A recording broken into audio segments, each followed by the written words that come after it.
Hi hello ಎಲ್ರಿಗೂ ನಮಸ್ಕಾರ. ಎಲ್ರಿಗೂ ಬೆಳಗಿನ ಶುಭೋದಯ. ಇವತ್ತು ನಮ್ಮ ಕುರಿಗಳು ವಲಸೆ ಹೋಗ್ತಾ ಇದ್ದಾವೆ, ಅದಕ್ಕೆ ಬೇಗ ಎದ್ದು ವಿಡಿಯೋ ಮಾಡ್ತಿದ್ದೀನಿ.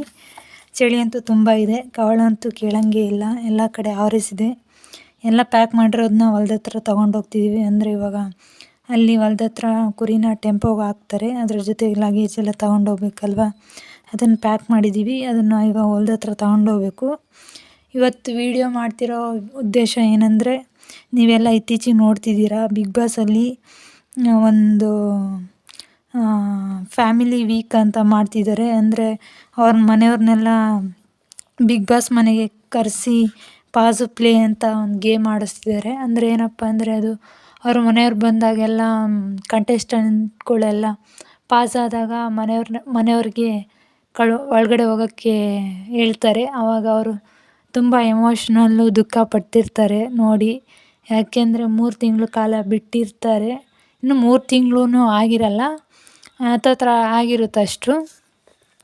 ಆವಾಗ ನಮಗೆ ಇಲ್ಲಿ ಏನು ಕುರಿಗಾಯಿಗಳು ಇರ್ತೀವಲ್ಲ, ನಮಗೆ ಇಲ್ಲಿ ವೀಕ್ಷಕರಾಗಿ ಕೂತ್ಕೊಂಡು ನೋಡಿದಾಗ ಏನು ಅನ್ನಿಸುತ್ತೆ ಅಂದರೆ, ಅವ್ರ ಎಮೋಷ್ನಲ್ಲು ದುಃಖ ಒಂಥರ ಸರಿ ಅನಿಸುತ್ತೆ. ಆದರೆ ನಮಗೆ ಅದೇನು ಹೊಸದಲ್ಲ ಅನಿಸುತ್ತೆ. ಯಾಕಂದರೆ ನಮ್ಮ ಕಡೆ ಎಲ್ಲ 6 ತಿಂಗಳು ವಲಸೆ ಹೋಗ್ತವೆ, ಮತ್ತು 6 ತಿಂಗಳು ಊರಿಗೆ ಬರ್ತಾರೆ. ಇವಾಗ 6 ತಿಂಗಳು ಅಲ್ಲಿ 6 ತಿಂಗಳು ಇಲ್ಲಿ ಅಂತ ಇದೆ. ಮುಂಚೆ ಎಲ್ಲ ನಾವು ಚಿಕ್ಕವರಿದ್ದಾಗ, ನಾವು first standard second standard up to 10th ನಮ್ಮ ಊರಿಗೆ ಬರ್ತಿರಲಿಲ್ಲ. ಅಲ್ಲೇ ವಲಸೆ ಮಾಡಿಕೊಂಡು ಅಲ್ಲೇ ಇರ್ತಿದ್ರು ನಮ್ಮ ಅಪ್ಪ ಅಮ್ಮ ಅಣ್ಣ ಎಲ್ಲನ. ಅದಕ್ಕೆ ನಮಗೆ ಇದು ರಿಯಾಲಿಟಿ ಶೋನಲ್ಲಿ ಇದೇನು ನಡೆಸ್ತಿದ್ದಾರೆ ಅದನ್ನು ನೋಡಿದಾಗ ಎಮೋಷ್ನಲ್ ಅಷ್ಟು ಅನಿಸಲ್ಲ. ಇವಾಗೆಲ್ಲ ತುಂಬ ಅಪರೂಪ ನಮ್ಮ ಅಪ್ಪ ಅಮ್ಮ ಊರಿಗೆಲ್ಲ ಬರೋದು. ವರ್ಷಕ್ಕೆ ಹಬ್ಬ ಅಂದರೂ 2 ಸಲ ಬಂದರೆ ಹೆಚ್ಚು. ಆವಾಗ ನೋಡಿದ್ದೆ ಅವ್ರನ್ನ ಕಣ್ಣಾರೆ. ಮತ್ತು ಫೋನು ಅಷ್ಟೇ, ಅಲ್ಲಿ ಅವರಿರೋ ಪ್ರದೇಶದಲ್ಲಿ ನೆಟ್ವರ್ಕ್ ಸಿಗ್ತಿರಲಿಲ್ಲ. ಯಾವಾಗಲೂ ಒಂದೊಂದು ಸಲ ಫೋನ್ ಮಾಡೋರು, ಮಾತಾಡ್ತಿದ್ವಿ. ಅವಾಗ ಒಂಥರ ಅಪ್ಪ ಅಮ್ಮನ ಬಿಟ್ಟಿದ್ದು ಸಿಕ್ಕಾಪಟ್ಟೆ ದುಃಖ ಅನ್ನಿಸ್ತಿತ್ತು. ಇವಾಗ ಬಿಗ್ ಬಾಸ್ ನೋಡಿದಾಗ ಅದು ಅಷ್ಟೊಂದೇನು ಅನಿಸಲ್ಲ. ಯಾಕೆಂದರೆ ಒಂದೊಂದು ಸಲ ನಗು ಬರುತ್ತೆ. ಇವರು 3 ತಿಂಗಳಿಗೆ ಹಿಂಗೆ ಆಡ್ತಾರಲ್ಲಪ್ಪ, ಅದರಲ್ಲೂ ಮನೇಲಿ ಕುತ್ಕೊಂಡು ಅವ್ರನ್ನ ಡೈರೆಕ್ಟ್ ಟಿ ವಿನಲ್ಲಿ ನೋಡ್ತಿರ್ತಾರೆ, ಅವ್ರು ಹೆಂಗೆ ಏನೇನು ಮಾಡ್ತಿರ್ತಾರೆ ಅಂತ. ಆದರೆ ಇಲ್ಲಿ ನಮಗೆ ಏನೂ ಇಲ್ಲ. ಅವರಲ್ಲಿ ಎಷ್ಟು ಕಷ್ಟಪಡ್ತವ್ರೆ, ಎಷ್ಟು ಚಳಿ ಐತೆ, ಎಷ್ಟು ಬಿಸಿಲೈತೆ, ಏನೇನು ಕಷ್ಟಪಡ್ತವ್ರೆ ಅನ್ನೋದು ನಮಗೇನು ಗೊತ್ತಿರಲ್ಲ. ಆದರೂ ಮನಸ್ಸಲ್ಲಿ ಇರುತ್ತೆ. ಆವಾಗ ಒಂಥರ ಬೇಜಾರಾಗಿ ಮನಸ್ಸಲ್ಲಿ ಏನೋ ಒಂದು ಬೇಜಾರಾಗ್ತಾ ಇರುತ್ತೆ, ಎಮೋಷ್ನಲ್ ಆಗ್ತಿರುತ್ತೆ.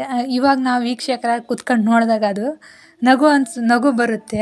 ಇವರು ಏನಪ್ಪ ಇಷ್ಟೊಂದು ಓವರ್ ಆ್ಯಕ್ಟಿಂಗ್ ಮಾಡ್ತವ್ರ, ಅಥವಾ ನಿಜವಾಗ್ಲೂ ಇವ್ರಿಗೆ ಆ ಥರ ಎಮೋಷ್ನಲ್ ಆಗುತ್ತಾ ಅಂತ. ಅಷ್ಟೇ, ನಮ್ಮಲ್ಲೇ ಅಲ್ಲ, ಕೆಲವು ಹಳ್ಳಿಗಳಲ್ಲಿ ಚಿಕ್ಕ ಮಕ್ಕಳನ್ನೇ ಅವ್ರ ಅಜ್ಜಿ ತಾತ ಹತ್ರ ಬಿಟ್ಟು ಹೋಗ್ತಾರೆ. ಯಾಕೆಂದರೆ ಅವರು ಸ್ಕೂಲ್ಗೆ ಹೋಗಬೇಕು, ಅಲ್ಲೆಲ್ಲ ಕರ್ಕೊಂಡೋದ್ರೆ ಆಗಲ್ಲ ಅಂತ ಅಜ್ಜಿ ತಾತವ್ರ ಮನೆಯಲ್ಲೇ ಬಿಟ್ಟು ಹೋಗ್ತಾರೆ. ಅವರು ಸಾಕ್ತಾರೆ. ಎಷ್ಟೇ ಸಾಕಿದರೂ ತಂದೆ ತಾಯಿ ಮುಖ ನೋಡ್ದಂಗೆ ಅನಿಸಲ್ಲ. ಆದರೂ ಏನು ಮಾಡೋಕ್ಕಾಗಲ್ಲ. ಕುರಿಗಾಯಿಗಳದ್ದು ಬದುಕುವ ಶೈಲಿನೇ ಇದು. ಬಿಟ್ಟು ಹೋಗ್ತಾರೆ. ಇಲ್ಲಿ ನಾವು ಬಿಗ್ ಬಾಸ್ ನೋಡಿದಾಗ ಇವ್ರು 3 ತಿಂಗಳಿಗೆ ಇಷ್ಟೆಲ್ಲ ಆಡ್ತಾರಲ್ಲಪ್ಪ, ನಮ್ಗೆ ನಗು ಬರುತ್ತೆ, ನಿಜವಾಗ್ಲೂ ನಗು ಬರುತ್ತೆ. ಇಷ್ಟೆಲ್ಲ 3 ತಿಂಗಳಿಗೆ ಅಷ್ಟೆಲ್ಲ ಆಡ್ತಾರಲ್ಲ, ನಿಜವಾಗ್ಲೂ ಅಂದರೆ ಅಲ್ಲಿ ನೋಡ್ತಿರ್ತಾರೆ, ಡೈರೆಕ್ಟ್ ಲೈವಲ್ಲಿ ನೋಡ್ತಿರ್ತಾರೆ, ಟಿ ವಿನಲ್ಲಿ ನೋಡ್ತಿರ್ತಾರೆ, ಏನೇನು ಮಾಡ್ತಾವ್ರೆ ನಮ್ಮ ಮಕ್ಕಳು, ಹೆಂಗೆ ಆಟ ಆಡ್ತಿದ್ದಾರೆ ಅಂತ. ಅಲ್ಲಾದರೂ ಫೆಸಿಲಿಟಿ ಹಂಗೆಲ್ಲ ಇರುತ್ತೆ, ಆದರೆ ಇಲ್ಲಿ ಹಂಗಿರಲ್ಲ. ಅಲ್ಲಿ ಅವ್ರು ಎಷ್ಟು ಕಷ್ಟಪಡ್ತಿರ್ತಾರೋ, ಎಷ್ಟು ಚಳಿ ಇರುತ್ತೋ, ಬಿಸಿಲಿರುತ್ತೋ, ಏನೋ ಒಂದು ಕಷ್ಟಪಟ್ಟು ಜೀವನ ನಡೆಸ್ತಿರ್ತಾರೆ. ಇಲ್ಲಿ ನಾವು ವೀಕ್ಷಕರಾಗಿ ಕುತ್ಕೊಂಡು ನೋಡಿದಾಗ ನಮಗೆ ನಗು ಬರುತ್ತೆ. ಇದೆಲ್ಲ ಯಾವ ಲೆಕ್ಕ ಅನಿಸುತ್ತೆ ನಮಗೆಲ್ಲ ಕುರಿಗಾಯಿಗಳಿಗೆ. ಇದೆಲ್ಲ ಹಂಚ್ಕೋಬೇಕು ಅನ್ನಿಸ್ತು ನಿಮ್ಮ ಹತ್ರ, ಅದಕ್ಕೆ ವಿಡಿಯೋ ಮಾಡಿದೆ. ಸಡನ್ನಾಗಿ ನೆನಪಾಯ್ತು, ಈ ಕುರಿ ಹೊರಡ್ತಿದ್ದಾವಲ್ಲ, ಆವಾಗ ಈ ಬಿಗ್ ಬಾಸ್ದು ನೋಡಿದಾಗ ಹಿಂಗೆಲ್ಲ ಹೇಳ್ಕೊಬೇಕು ಅನ್ನಿಸ್ತು, ಅದಕ್ಕೆ ವಿಡಿಯೋ ಮಾಡಿದೆ. ಕೊನೆಯದಾಗಿ ಏನಾದರೂ ಹೇಳೋದಾದರೆ, ಇಲ್ಲಿ ನಾವು ಕುರಿಗಾಯಿಗಳು ಪಡ್ತಿರೋ ಜೀವನ ಶೈಲಿ ಮತ್ತು ಬಿಗ್ ಬಾಸ್ ಹೋಲಿಸ್ಕೊಂಡ್ರೆ ಏನೇನೂ ಅಲ್ಲ. ಸುಮ್ಮನೆ ಹಾಗೆ ಈ ಥರ ಎಲ್ಲ ಶೋ ನೋಡಿದಾಗ ನೆನಪಾಯ್ತು. ಈ ಥರ 3 ತಿಂಗಳು ಬಿಟ್ಟಿರೋದಕ್ಕೆ ಯಾವ ಥರ ದುಃಖ ಆಗುತ್ತೆ ಅಂತನ ಅದಕ್ಕೆ ಕಂಪೇರ್ ಮಾಡ್ಕೊಂಡು ಒಂದು ವಿಡಿಯೋ ಮಾಡಿದೆ ಅಷ್ಟೇ, ಮತ್ತೇನಿಲ್ಲ. ಅಷ್ಟೇ.